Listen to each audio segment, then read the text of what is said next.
विश्व शांति ध्रुवम ध्रुवा, इसका मन में ध्यास लेते हुए जिन्होंने MIT विश्वविद्यालय की स्थापना की, उसी शिक्षण रूपी बीज का आज विशाल वृक्ष हम सभी देख रहे हैं।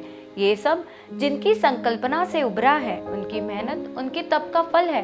वो MIT शिक्षण समूह के संस्थापक अध्यक्ष, ज्ञान योगी, कर्म योगी, विश्वधर्मी प्रोफेसर डॉक्टर विश्वनाथ दा कराड सर, उनकी ही ध्येय भूमि ध्यास भूमि में आप सभी का स्वागत है। विश्व शांति संवादमाला में सभी दर्शकों का हार्दिक स्वागत। हम वार्तालाप कर रहे हैं श्रीमद् भगवद गीता इस ग्रंथ पर। वैसे तो इस दुनिया में सबसे पुराना ग्रंथ है। जितनी भी संस्कृतियां हैं उनमें से सबसे पुराना ग्रंथ आप धर्म ग्रंथ कहते हैं, प्राध्यापक डॉक्टर विश्वनाथ कराड इसे जीवन ग्रंथ कहते हैं, लेकिन है तो सबसे पुराना। और इसलिए भारत पर जिन्होंने राज किया, जिन्होंने आक्रमण किया, उन राजाओं के साथ ज्ञानी लोग भी यहाँ आए थे और अलग अलग दुनिया के हिस्से से जितने भी ज्ञानी लोग आए उन्होंने भगवद गीता का अभ्यास किया है।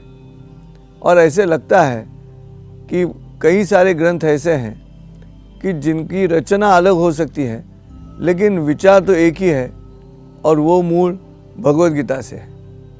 और इसीलिए आज पूरे दुनिया में अगर हमें शांति प्रस्तावित करनी हो तो कौन सा ग्रंथ हमें मार्गदर्शन कर सकता है, और वो है श्रीमद् भगवद गीता। क्योंकि युद्ध के समय निर्माण हुआ ग्रंथ है। बड़े नाटककार शेक्सपियर ने लिखा है कि टू बी और not to be, that is the question. मुझे तो ऐसे लगता है कि अर्जुन के मन में यही सवाल है, मरना है कि मारना है। और इस क्षण जब श्रीमद् भगवद गीता का जन्म हुआ है तो स्वाभाविक है पूरे दुनिया में मनुष्य जो है उसके मन में एक डर स्वाभाविक है और वो वैश्विक है, और वो डर है मृत्यु का। और उस समय जो ग्रंथ निर्माण हुआ है वो ग्रंथ जीवन जीने के लिए अच्छा मार्गदर्शन कर सकता है, और वैसे है भी। इसलिए आपके साथ हम श्रीमद् भगवद गीता पे वार्तालाप कर रहे हैं। 5वें अध्याय तक हम पहुँचे थे और 5वें अध्याय का जो आखिरी हिस्सा था उसमें मैं, मेरा स्मरण, इसके बारे में हमने बात की। मैं और मेरा ये जो स्मरण है उसको भूलना है। कहाँ से भूलना है? भूले जिसका अंतःकरण, पार्थ वो सन्यासी मान निरंतर। इस अध्याय में, 6ठे अध्याय में उसका अगला मार्ग दिखाई देता है। इस अध्याय के वैसे तो 2 नाम हैं। एक नाम है आत्म संयम योग और दूसरा है ध्यान योग। और हम भी ये 2 अलग अलग शीर्षक हैं एक ही अध्याय के, इसलिए आपके साथ 2 एपिसोड में संवाद प्रस्तावित करेंगे। देखिए, ये आत्म संयम योग जो है उसका कारण ये है कि 5वें अध्याय तक मनुष्य के मन को संयमित रखने के लिए क्या करना है इसके बारे में हमने बात की है, लेकिन कैसे करना है इसके बारे में कोई बातचीत नहीं हुई। और वो विषय इस अध्याय में भगवान श्री कृष्ण अर्जुन को समझा रहे हैं, बहुत अच्छी तरह समझा रहे हैं।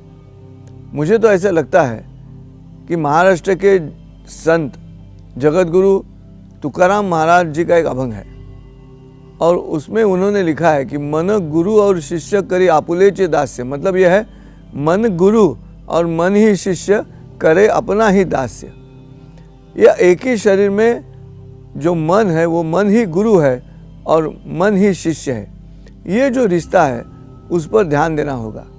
और यही बात मन गुरु और मन शिष्य कैसे हो सकते हैं इसके बारे में भगवान श्री कृष्ण अर्जुन से कहते हैं, लेकिन इन्होंने मन ऐसा शब्द नहीं इस्तेमाल किया।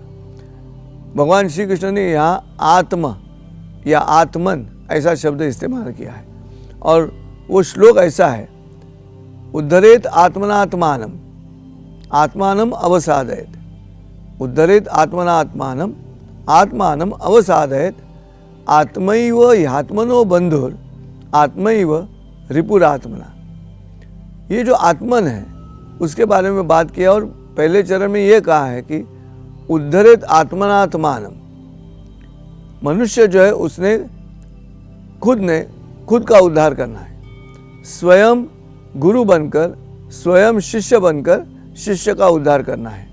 ये एक ही शरीर में होने वाली दो घटनाएं, लेकिन बिल्कुल आवश्यक है, क्योंकि जब स्वयं संयमित रहने की बात आती है तो कर्म तो उसी मनुष्य को करना होगा।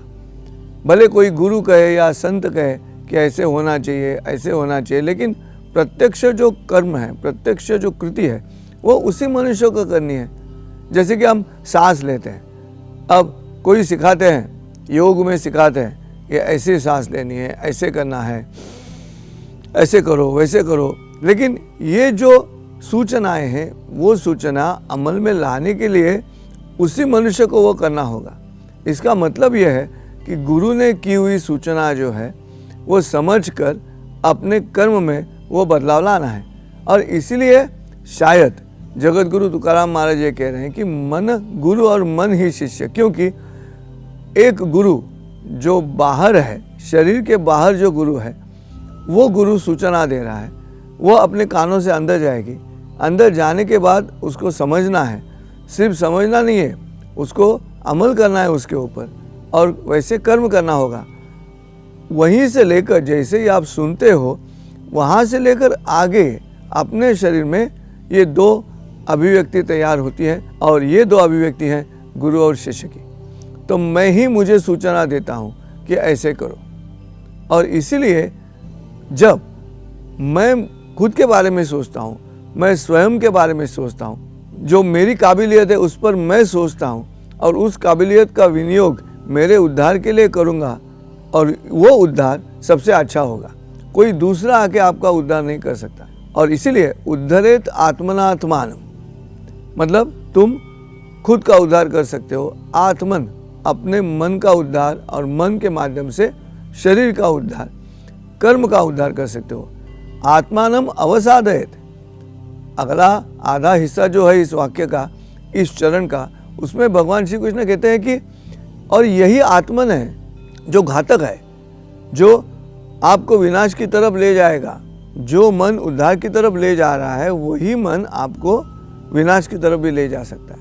और इसीलिए क्या करना होगा? उद्धरेत आत्मनात्मानम, मन ने मन से उद्धार करना है अपने शरीर का, अपने कर्म का। नहीं तो क्या होता है? आत्मानम अवसादयत, ऐसे मत करो कि आपके मन ही आपका शत्रु बने और आपका विनाश करे, क्योंकि उसके बाद का जो चरण है वो बहुत अहम है, और वो है आत्मैव ह्यात्मना बंधुर। क्या है? अपना ही मन और हमारा शरीर, ये दोनों बंधु भाव से रहते हैं, ये दोनों मित्र रहते हैं। लेकिन जो पहले वाक्य में कहा है वही वापस कहा है कि आत्मैव, जो मन है वही एक रिपुर आत्मना आपका शत्रु बन सकता है।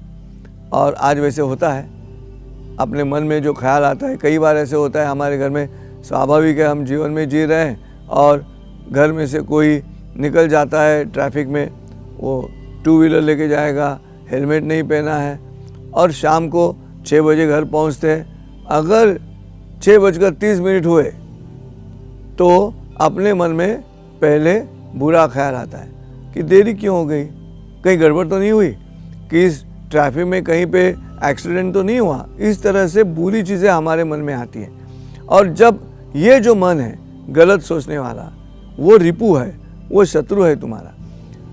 हमारा संबंध है उस आदमी से, हमारा रिश्ता है उस आदमी से, इसलिए मन में इस तरह से शत्रुता का विचार आता है कि ये कहीं एक्सीडेंट तो नहीं हुआ। लेकिन यही बात अगर कोई आजू बाजू वाले पड़ोसी हो, उनसे बात करें तो वो उनका रिश्ता नहीं है, तो वो कहेंगे आ जाएगा, ट्रैफिक जाम होगा। ये जो पड़ोसी है, ये पड़ोसी वैसे नहीं सोचता जैसे हमारा मन सोचता है, क्योंकि रिश्ता है, नाता है, प्यार है। और यही बात पहले अध्याय से हम देख रहे हैं कि अर्जुन के मन में ऐसे क्यों हो रहा है। अर्जुन के मन में इसलिए ये हो रहा है कि सामने लड़ने के लिए जो तैयार हो रहे हैं वो मेरे रिश्तेदार हैं, वो मेरे गुरु है, इसलिए प्यार है। और भगवान श्री कृष्ण आप कह रहे हैं कि ऐसे मत करो, खुद का उद्धार खुद करना है, तभी बात बनेगी। और वो जो उद्धार करना है उसके लिए क्या करना होगा, वो अध्याय है ध्यान योग, आत्मसंयम योग। तो ऐसे ही मैं आशा करती हूँ इस बात से मिली हुई सीख और इस भाग से मिले हुए ज्ञान आप अपने जीवन में अवश्य अमल करेंगे। तो ऐसे ही मिलेगी विश्व शांति संवाद माला के अगले भाग में एक नए विषय के साथ। तब तक के लिए नमस्कार।